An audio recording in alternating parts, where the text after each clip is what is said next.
Crónicas del Misterio.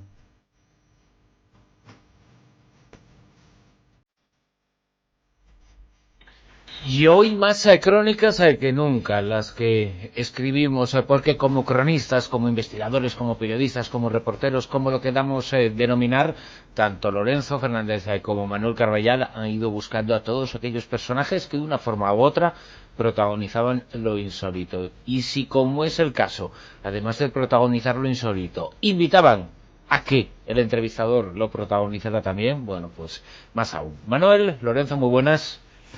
Muy buenas noches. Muy buenas noches. Hola, buenas noches.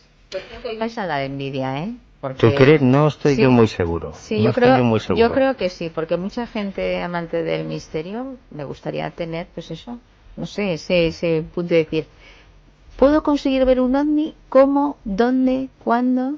Y si hay un día con una cita y voy y lo veo... La verdad es que cuando hablas de contactos previa cita y dices amantes del misterio, parece otra cosa, ¿no? No, está todo fundido. Pero partiendo del comienzo, el asunto de los contactados es un asunto que ya filosóficamente genera una serie de dudas y de problemáticas verdaderamente extensas, porque implicaría, en primer lugar, que los ovnis existen. En segundo lugar, implicaría que los ovnis son de otro mundo. En tercer lugar, que esos ovnis tienen una serie de tripulantes que contactan con seres de aquí.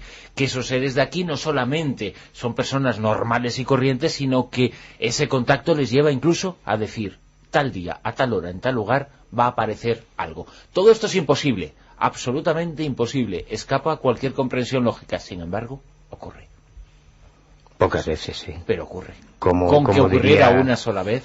Como diría aquella vieja escuela filosófica que se llamaba los mojinos esconcíos, el que la sigue, la persigue. Sí, ¿no? Y bueno, cuando la sigues y la persigues, pues después de muchas decepciones, muchas noches en vela, sin dormir, muchos resfriados, muchos cabreos, mucho tiempo y dinero perdido, pues a veces resulta que te toca la lotería. Este es un tema muy de investigadores. Yo creo que todos los que estamos aquí, cuando comenzábamos a interesarnos por estos asuntos y por estos temas, leímos un libro que se editó en el año 1975 de Juan José Benítez, el libro OVNIS SOS a la humanidad, cuyo último capítulo, cuyo final, era una experiencia que él vivió en el año 74, en septiembre del 74, el día 7 de septiembre del 74, cuando los hermanos Paz, Carlos Paz y fundamentalmente Sisto Paz, le anunciaron que tal lugar, en el desierto de Ica, iba a ocurrir algo, y ese algo ocurrió. Y él, como periodista, lo vivió sin expresarlo de otra forma. Simplemente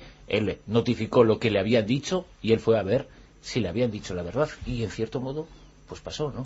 A mí sí me gustaría que sobre todo nuestros oyentes se hicieran una idea, que montáramos en nuestra particular máquina del tiempo que nos ofrece las ondas de radio y nos vayamos a ese año 74, porque hablar hoy en día de contactos previa cita, de supuestas entidades con las que aquella gente decían supuestamente ser capaces de entrar en contacto, esto hoy en día nos sonaría casi a ciencia ficción, y sin embargo en aquel momento, yo siempre lo digo, es que habría las cabeceras de los principales periódicos y también los telediarios, con lo cual algo verdaderamente parecía estar pasando, aunque solo fuera a nivel sociológico, ¿no? Y estamos en ese año, en 1974, cuando unos estudiantes de la Universidad de Lima, estamos hablando de unos adolescentes muy interesados en esto de los ovnis, entre otras cosas porque tanto Carlos como Sisto eran hijos del mítico Carlos Paz Wells, ¿no? Tan relacionado con el Instituto Peruano de Relaciones Interplanetarias, digamos que más o menos lo que sería la prehistoria de la investigación ovni en América. Y estos jóvenes, yo recuerdo, hace ya tiempo, precisamente tuve la oportunidad de hablar como todos vosotros, con Sisto, y él decía cómo en aquel momento, después de asistir, en ese enero de 1974, de asistir a una conferencia del doctor Víctor Yáñez, de que éste les explicara cómo podía existir la posibilidad, vuelvo a repetir, estamos en el 74, de entablar no solo contacto con esos seres del espacio, de esas entidades de otros planetas, sino que incluso ese contacto fuera telepático, como Sisto llegaba a su casa y él empezaba a hacer una serie de ejercicios al punto de que en una ocasión, en compañía de su madre y de su hermano, pues parece ser que este hombre de una forma compulsiva encendió la luz, empezó a escribir lo que sería pues pura psicografía, escritura automática, y empezó a escribir una serie de nombres. Pues bien, al día siguiente volvió a realizar realizar la experiencia ya delante de varias personas, y ahí quedó marcado el lugar, la fecha, la hora en la que se produciría ese contacto que de una forma u otra vendría a certificar que lo que le estaba ocurriendo a Sisto no era mentira, sino que verdaderamente había un contacto detrás. Esto llega, pues casi con cuentagotas, a Europa. Entonces no existía Internet, las vías de comunicación eran otras, y despierta el interés de un hombre que entonces, pues yo creo que no tenía ningún tipo de relación con el fenómeno ovni, que tampoco mostraba especial interés, pero sí por la información. Y ese joven reportero, llamado Juan José Benítez, se desplaza hasta América. Es invitado no solo a participar de las experiencias de este grupo, sino también incluso a participar de ese contacto previa cita.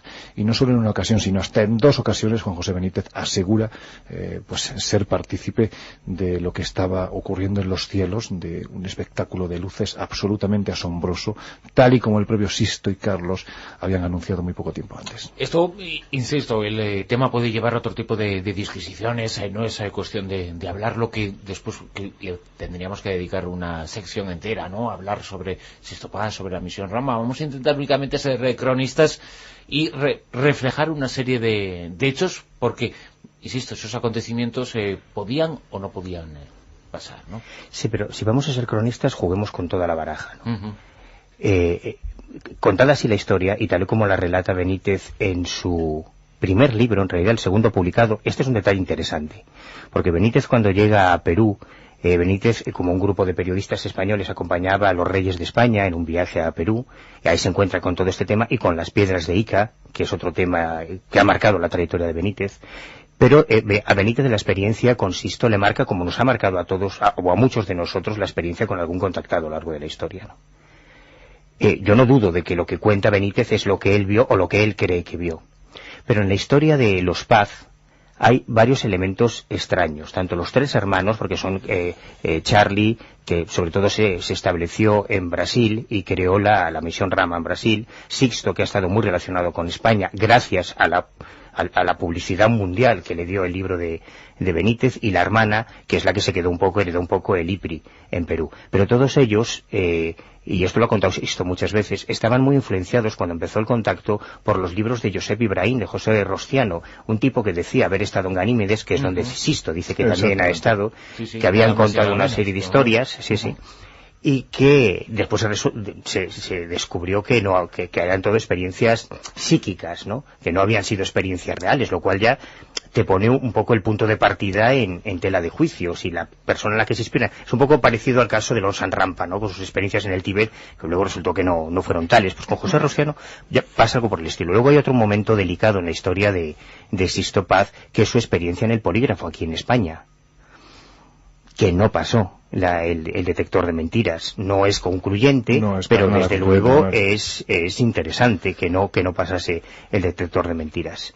Y además yo sí he estado con Sisto en avistamientos previo cita. Él estuvo un tiempo sigue viniendo todavía a España a impartir conferencias, a dar cursos, a experiencias de contacto y demás, y yo he participado en alguna de ellas en Cataluña cuando se realizaban los congresos aquellos del Vendrell, ¿verdad? Uh-huh. Y yo me fui sin comer, sin fumar, haciendo los ejercicios de meditación con él, el OM, todas las historias, y no tuvimos esa suerte. Sin embargo, en varias ocasiones, por lo menos en 5 o 6, según cuenta él, ha organizado avistamientos previa cita para periodistas. Sí. Este es el titular que ha salido, ¿no? Y en esos supuestos contactos previa cita, aparentemente, han aparecido luces extrañas en los cielos. Por desgracia siempre es eso. No hay, aunque luego relatan experiencias como lo del Sendra, el paso dimensional, las caneplas, incluso el viaje a Ganímedes, que no ha pasado ningún periodista con él, o si lo ha hecho sin cámara. Con lo cual, pues bueno, como periodista deja... Claro, ¿por qué, si realmente fuera tan sencillo, ¿no? Que el contactado puede convertir el fenómeno en repetible, ¿por qué no tenemos unas fotos de la agencia F como las de Billy Mayer? Pues yo no creo que el fenómeno sea repetible, Manuel. Y aparte esas luces... Pero el problema es que no sabemos el fenómeno es único. A partir de ahí es negocio y se acabó. Y aparte esas luces intentan comunicar algo, algún dibujo, algún mensaje... A mí me da la sensación de que más que ellas intenten comunicar, nosotros intentamos interpretar. Yo he estado docenas, de verdad que no exagero, docenas y docenas de veces, de noches enteras, o sea, de llegar a las 10 de la noche e irnos con un cabreo a las 8 de la mañana porque allí no aparece ni Dios es Cristo, ni ovni, extraterrestre, ni nada. Pero como buscadores, en este caso tú, Manuel, sí que has te has encontrado personajes que te han asegurado lo que, por ejemplo, claro, que antes has dicho una cosa, y que te iba a pasar algo. Antes has dicho una cosa, que buscamos como investigadores, pero no todos los investigadores, y no todos los investigadores OVNI buscan lo mismo. Acuérdate, a principios de los 90 tuvimos unas reuniones, un pequeño grupito, ¿te acuerdas? Con Nacho Cabria, Javier Sierra, Josep Guijarro, tú y yo, que estábamos obsesionados con el tema contacto y queríamos hacer algo exclusivamente sobre el fenómeno de los contactados, ¿no? Probablemente el planteamiento de nosotros cuatro es muy diferente al que tenía Nacho Cabria, que es un antropólogo social con mucha trayectoria, con mucha historia en el fenómeno. Ha publicado muchos libros, pero nunca le ha interesado el tema extraterrestre. A él le interesa la repercusión social o la visión antropológica del mito extraterrestre y del fenómeno OVNI. Fíjate qué planteamiento más diferente, ¿no? Y él se acerca al mundo del contacto desde una perspectiva muy distinta. Y hay investigadores que han escrito, no solo sobre el tema OVNI, en general, en todos los temas, desde un planteamiento absolutamente teórico, que jamás han hablado con un contactado, ni siquiera con un testigo de una experiencia. Y el trato humano directo con los testigos, yo creo que te permite entender una dimensión, la dimensión humana, la dimensión emocional, fascinante, o sea, además importantísima en este mundillo. Y lo que es peor, a veces te convierte a ti en testigo. Claro. También, que eso es lo más incómodo. ¿Y entonces qué explicación tiene eso, Manuel? Te quiero decir, vamos a ver, evidentemente dentro de este mare magno de contactados hay de todo, y por desgracia la gran mayoría no es bueno, pero sí es cierto que hay un grupito de personas que han asociado los fenómenos que podemos decir que suceden alrededor suyo con el fenómeno OVNI, como perfectamente podrían haberlo asociado al fenómeno mariano o cualquier otro tipo de suceso. Se han quedado en el fenómeno OVNI, y lo cierto es que hay personas que en estos contactos previa cita parece ser, por lo que aseguran, no cientos, sino miles de testigos que les acompañan. A la cabeza me viene ahora mismo Luis José Grifol, por ejemplo, ¿no? Todos los 11 de cada mes en Montserrat se reúnen cientos, miles de personas siguiendo a este hombre que desde el año 77, siendo un profesor normal y corriente, un hombre que estos temas no le interesaban para nada. Un ejecutivo de una casa de helados muy conocida, que habla 6 o 7 idiomas, un tipo con una cultura enorme. Y un hombre que de la noche a la mañana, después de un día de trabajo durísimo, esa noche está cenando con sus hijos, con su esposa, y de repente empieza a sentir un extraño cosquilleo en su cuerpo, sale a la terraza y de repente ve una luz que marca su vida y que a partir de ese instante hace que prácticamente todos los 11 de cada mes acuda a Montserrat para decir, señores, aquí está ocurriendo algo, hay un contacto, y ese contacto es objetivo. ¿Por qué? Porque son muchos los investigadores, son muchos los testigos, son muchos los curiosos que han ido allí y han visto algo. ¿Vosotros ¿Qué hay detrás de eso? habéis ido a Montserrat? Sí. Yo hace 3 semanas. José Grifol. ¿Sí? Hace 3 semanas estuve allí. ¿Y siguen produciendo esas reuniones de la se gente siguen para...? produciendo, por supuesto que sí. A pesar del frío, del calor, de la lluvia, allí se sigue reuniendo gente porque la gente sigue convencida de que lo que este hombre está defendiendo es absolutamente real. ¿Y pasan cosas, Manuel? Absolutamente sí. Tiene una mala leche esa pregunta, pero no me asusta nada, ¿eh? Cuando digo que es incómodo, tampoco me asustan las incomodidades. Yo he estado muchas veces en día 11 con Montserrat, y he estado en día 11 sin que Luis supiese que yo estaba allí, porque en esa explanada, en la Pared de los Diablos, se congrega mucha gente alrededor y no es difícil estar allí sin que él sepa toda la gente que está, sobre todo de noche. Pero la experiencia que yo tuve con Luis no fue un día 11, sino fue exactamente la noche del 23 al 24 de julio de 1987 a las 12:03 de la madrugada, si no recuerdo mal. Y probablemente por esa experiencia yo estoy aquí sentado hoy. Igual que que Juan José Benítez, por lo que vio o que creyó ver con Sixto en Perú, está donde está y hace lo que hace, ¿no? ¿Y tú lo viste o lo creíste ver? Yo estoy seguro de que lo vi. Y lo bueno en este caso es que yo no estaba solo, éramos 3 personas, pero si bien es cierto que lo que vimos, ese objeto que yo no sé identificar y que además nos choqueó, nos dejó totalmente en estado de shock, es lo más importante de la experiencia. Todo lo que ocurrió antes y lo que ocurrió después, para mí también es muy importante, porque llevábamos 3 carreteras, estábamos Luis José Grifol, Javier Sierra y yo, los 3 solos, no era un día 11, no había nadie más. Yo estaba convencido, en aquella época yo era miembro del CEI, Centro de Estudios Interplanetarios de Barcelona, me echaron del CEI precisamente por defender a Grifol con esta experiencia, y a mí me rompió completamente los esquemas, pero quiero decir que yo llevaba un carrete de fotos, varios carretes de fotos que había comprado en Galicia y que se revelaron en Galicia. Javier los había comprado en Vinarós, en Castellón, y los reveló en Castellón, y Grifol en Barcelona, y los 3 carretes se velaron. Bueno, pasaron un montón de cosas, no solamente el fenómeno luminoso que vimos, ¿no? Pero respondiendo a tu pregunta, ¿significa eso que la lectura, que la interpretación que hace el contactado es real? O sea, ¿significa eso que son extraterrestres? La respuesta es exactamente la misma que podría aplicarse a... ¿Significa que lo que ocurre en los centros de aparición mariana es que María de Nazaret desaparece? Claro. Las psicografías que realiza un medium significa que son espíritus desencarnados los que se comunican. Yo he conocido hasta sacerdotisas satánicas, hasta satanistas, que recibían mensajes psicográficos y llegaban a escribir libros revelados. ¿Significa eso que es el demonio el que se manifestaba? Pues significa que este universo está plagado de criaturas. Lo que está claro es que queremos lo que nosotros queremos que sea. Es así. Es decir, no sabemos lo que es, y pero que lo somos cierto es que producto actúa de nuestra cultura y de nuestro tiempo. Pero que actúa, eso es, independientemente de lo que sea, que yo creo que es lo que menos nos importa, por lo menos en esta mesa, lo que está claro es que se comporta de forma inteligente.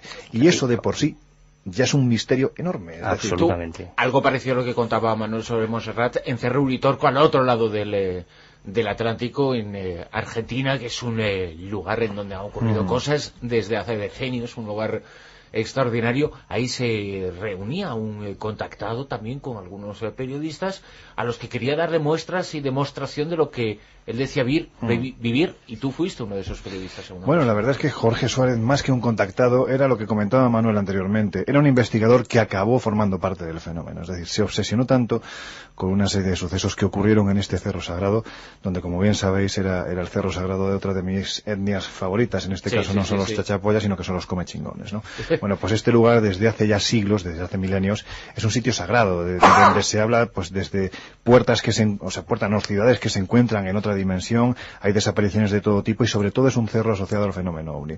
Nosotros cuando estuvimos allí, en una zona muy despoblada, donde prácticamente, pues salvo 4 casas, pues con gente que habita en el lugar, pues con su ganado, poco más, completamente aislados, poco más hay, ¿no?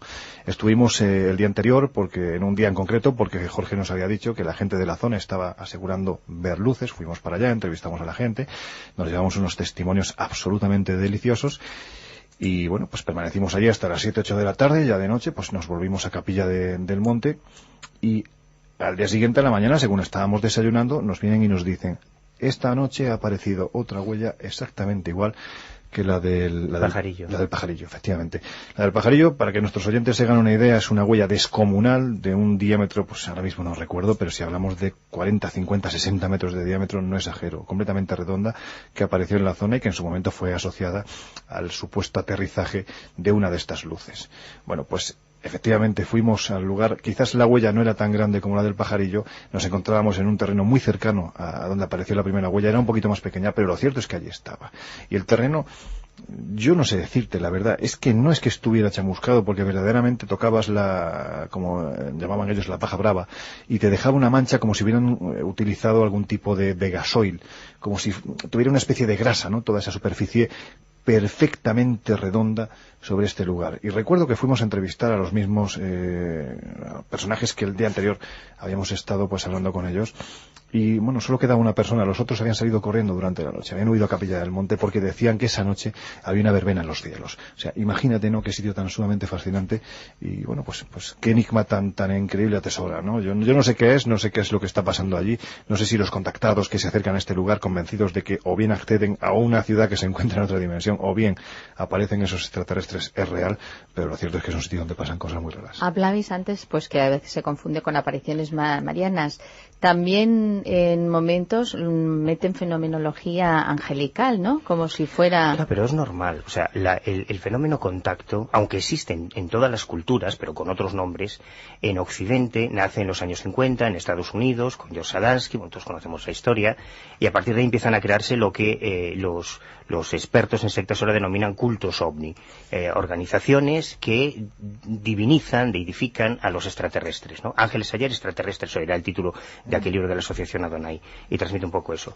Y hemos llegado a casos de, en los años 60, 70, 80, estuvieron muy de moda, personas que aseguraban estar en contacto con los tripulantes de los ovnis y que hacían una lectura de la Biblia, que es lo que ellos conocen. Si ellos conocieran el Talmud o el Bundahish o la Torá, pues buscarían ovnis en otros libros sagrados, pero como lo que conocen es la Biblia, pues reinterpretan la Biblia en clave ovni, y los ángeles de ayer ahora son extraterrestres. Y en algunos casos mestizos, Quizá el mejor ejemplo es el Centro de Estudios Fraternidad Cósmica del italiano Eugenio Siragusa, y después Giorgio Bongiovanni, que tiene su revelación, sus estigmas en Fátima, pero que es un contactado que hace todo su discurso. Está polarizado por el fenómeno ovni, sin embargo incluye a las apariciones, la Virgen, etc. Por cierto, que has mencionado Fátima, ya con esto finalizamos, no deja de ser curioso y quizá nos puede dar una pequeña pista sobre cuál es el origen, la causa con mayúscula, o lo que puede estar detrás de prácticamente todo este tipo de fenómenos. Las apariciones de Fátima en 1917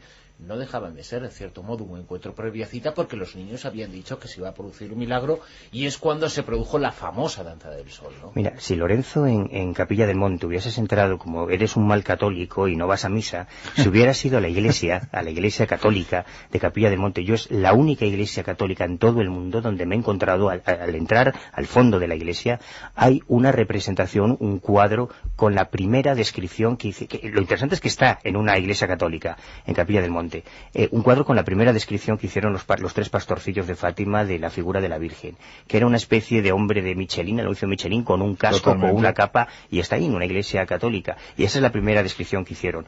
Lo que ocurre es que después, bueno, pues la iglesia tiene su peso y se suele hacer una interpretación más estética, ¿no?, más armónica de lo que creemos que era María de Nazaret. De todas formas, que eso esté en una iglesia de Capilla del Monte tampoco es una cosa rara. En otra parte del mundo me podría extrañar, pero una Sí, ciudad porque hay que está muchas cosas. literalmente tomada por los ovnis, que sería una especie de Roswell, pero a la Argentina, tampoco me extraña. Yo recuerdo un personaje cuando lo entrevisté en una de las ocasiones. Oye, es verdad que tú me tuviste dijo, una experiencia con Pascual Vázquez Ferraco también, ¿no? Pascual me dijo al final de esa conversación y de esa entrevista, de una de las cientos de entrevistas que mantuve con él contando sus experiencias, algunos investigadores y estudiosos como Enrique Vicente habían asistido a encuentros previa cita que habían resultado auténticos, ¿no? Y recuerdo que Pascual me dijo, no te has quedado absolutamente nada de lo que te he dicho. Y le dije, pues va a ser que no. Y me dice, pues vete a tal hora, a tal sitio, a tal lugar y mira en tal dirección a ver qué pasa. Y efectivamente algo pasó muy parecido a lo que te ocurrió a ti, Manuel Monserrat. ¿Qué es lo que fue? Ni idea, ¿no? Claro, lo que ocurre es que quizá no es prudente dejar la percepción de que esto es tan sencillo, ¿no? No, porque es que no lo hay es. miles de personas en todo el mundo que dicen estar en contacto con estas, que se atreven, probablemente con buena intención las más de las veces, a establecer esos avistamientos previa cita, y en la inmensa mayoría de los casos, por desgracia, no aparece nada en los Pues libros. Manuel y Lorenzo, muchísimas gracias por haberos sincerado, porque habéis sido cronistas y periodistas, pero si al cronista y al periodista, al investigador, le toca, en cierto modo, pues ver de cerca eso que está buscando, bueno, pues a veces cuesta un poquito llegar a decirlo, así que os lo agradezco especialmente. Muchas gracias. A vosotros. Y a mirar Venga, el cielo hasta mañana. todos, que siempre está bien.